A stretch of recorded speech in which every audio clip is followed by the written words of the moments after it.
Now guys, pag-usapan lang natin ang breaking news na kakapasok lang guys na balita. Ang sabi nga naman dito guys, no? Katden uling-uli sa akto, laging magkadikit ira at laging malambing sa isa't isa. At spotted nga naman guys sa maraming tao. Lalong-lalo na guys, syempre, nakikita nila na abang ini-interview nga naman guys sina Alden Richard at Catherine Bernardo, sila ay nagpapakita ng sweetness at sila ay laging magkadikit. Siyempre, but kasi guys, alata na. Bakit kasi pinapakita nila sa maraming netizens at maraming Katden fans na napaka-sweet nila.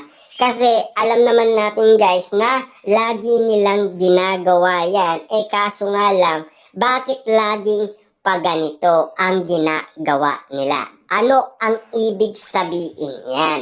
Diba?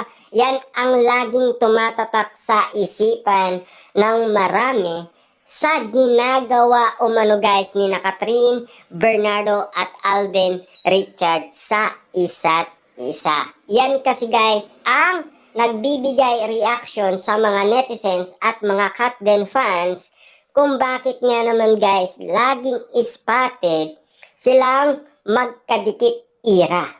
Na yan kasi guys ang tinawag noon sa Canada. Noon sila ay nagsushooting pa, ang tawag sa kanila ay linta ira. Na ayon sa kanila kasi guys, laging magkadikit sila sa isa't isa. Kaya nga naman guys, kapansin-pansin, bawat kilos nilang dalawa ay yan kasi ang pinag-uusapan. At yan kasi guys ang nagiging simbolo ng palaisipan para sa mga tao. Ibig sabihin, dyan nila binabase ang simbolo ng kanilang pagmamahalan. Kung bakit nga naman sila nagiging close at nagiging malapit sa isa't isa. Yan kasi guys ang the best na pinag-uusapan at nagiging ugat ng issue at intriga dahil patuloy nilang pinapakita sa iba't ibang bansa. Ibig sabihin guys, spotted lagi yan sa iba't ibang bansa.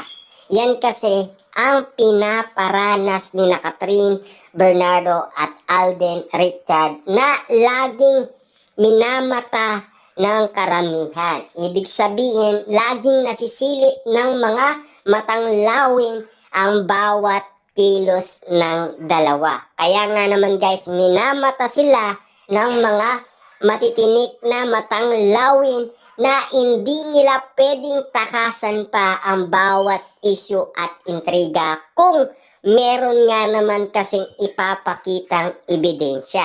Kita nyo naman guys, no? Malaking proof nga naman kasi ang lagi nilang pagkadikit sa isa't isa na ayaw na nilang mag-iwalay na para silang glue sa isa't isa dahil nalalaman na kasi guys ng maraming tao yan ang ugat ng simbolo ng kanilang pagmamahalan.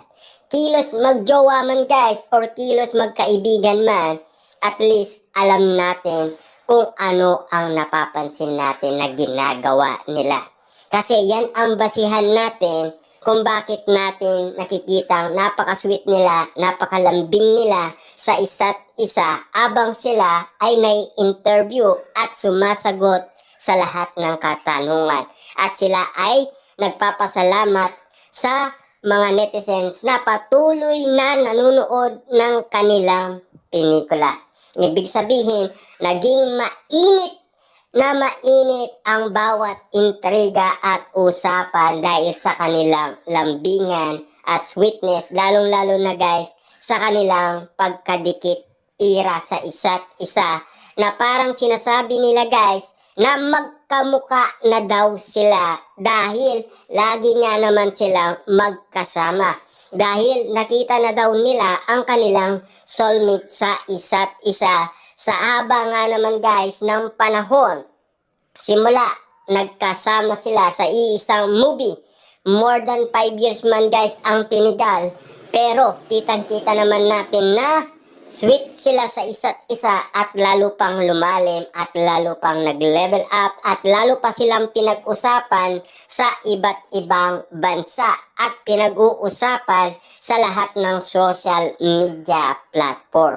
Yan kasi ang naging ugat ng balita sa lahat ng mga kinikilos nila, lalong-lalo na yan din ang pinapansin ng mga celebrity kung bakit naging hot topic ang kanilang laging pagkadikit kapag sila ay nagsasalita sa bawat interview na hindi kaya nilang mag-iwalay. Ibig sabihin yan guys, lagi nga naman silang glue sa isa't isa na yan ang nagiging simbolo ng bawat usapan dahil kinikilig ang karamihan.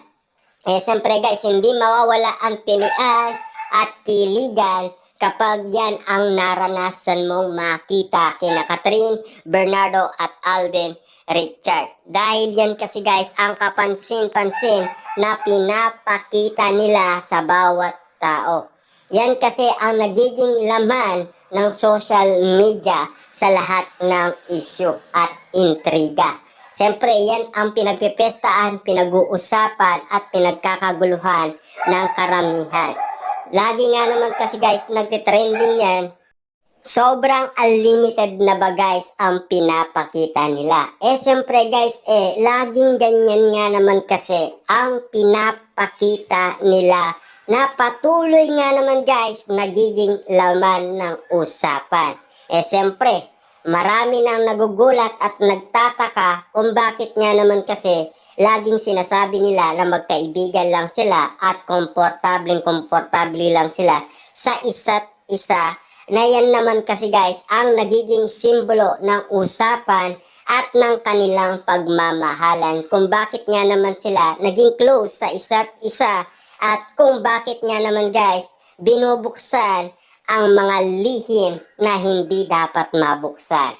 Pero nakikita guys lahat ng lihim na pwedeng mabuksan dahil kitang-kita naman kasi nila guys ang bawat pangyayari na inaawakan nila ang bawat ebidensya na pwedeng ipakita nila sa lahat ng social media platform. Dahil kitang-kita naman guys kung gaano kasweet at kalambing ang dalawa.